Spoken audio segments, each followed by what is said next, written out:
Você escreveu um livro também sobre Joaquim Nabuco, né? Isso. Quem foi Joaquim Nabuco? Então, o Joaquim Nabuco ele foi um abolicionista brasileiro do século XIX. Eu escrevi esse texto para a editora Realizações.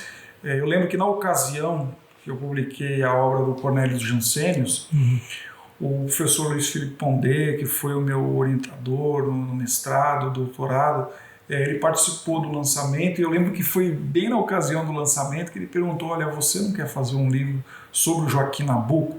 E veja, ele sabia que já habitava no meu coração um desejo de trabalhar um autor brasileiro. Legal. Porque eu estava há muitos anos assim, estudando autores estrangeiros, etc. Então, era quase um sentimento de culpa em relação ao meu próprio país. E aí eu mergulhei no Joaquim Nabuco, na história do Brasil.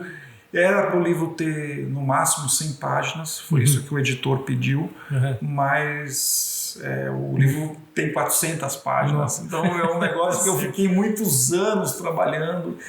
Isso em alguns momentos comprometeu até a minha saúde, porque foi muita dedicação, e a minha esposa acompanhou todo o processo de confecção desse livro. E esse livro vai sair, acredito eu, esse ano ou começo do ano que vem, pela editora Realizações. Então o Nabuco foi esse pensador do século XIX, ele foi um abolicionista.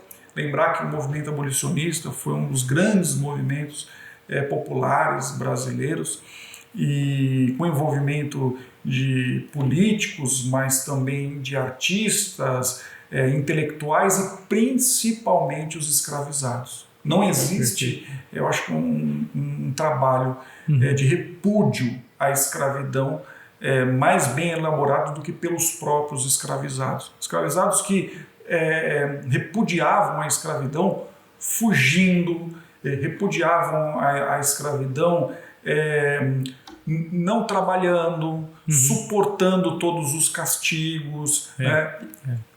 Quando chegou o primeiro escravizado no Brasil, a chama da liberdade ela se acendeu. Então isso nós devemos aos africanos que foram sequestrados e trazidos para o Brasil.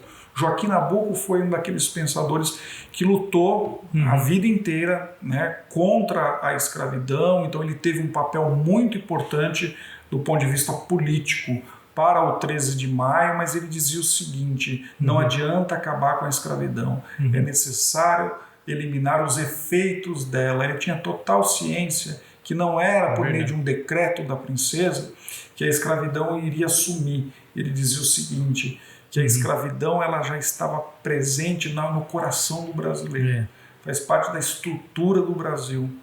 Então, ele sabia que o trabalho abolicionista deveria continuar. E o que aconteceu foi justamente o contrário. Depois do 13 de maio, o movimento abolicionista se arrefeceu um pouco e veio a República. Joaquim Nabuco sempre foi um monarquista, depois com o tempo ele foi se aproximando da República, não como conivente à República, mas ciente de que não teria como voltar atrás. Perfeito. E depois, no final da vida, ele teve um trabalho muito importante na primeira embaixada do Brasil. A primeira embaixada do Brasil foi nos Estados Unidos, em Washington.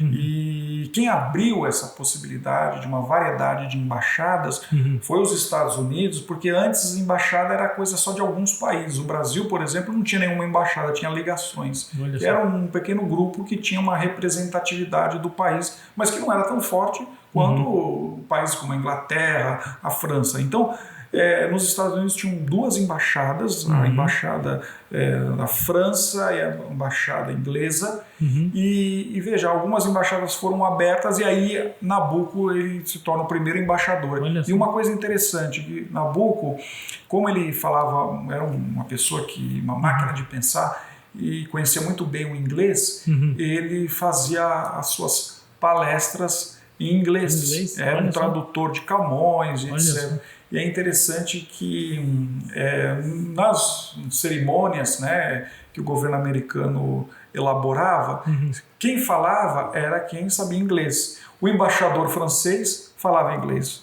O o embaixador inglês falava inglês, óbvio. E Joaquim Nabuco também falava. Então, depois que Joaquim Nabuco começou a falar, já a imprensa percebeu a grandeza, né? Não só de Joaquim Nabuco, mas também do Brasil. Então, o Brasil passou a ser um país assim admirado, né? Na pessoa de Joaquim Nabuco.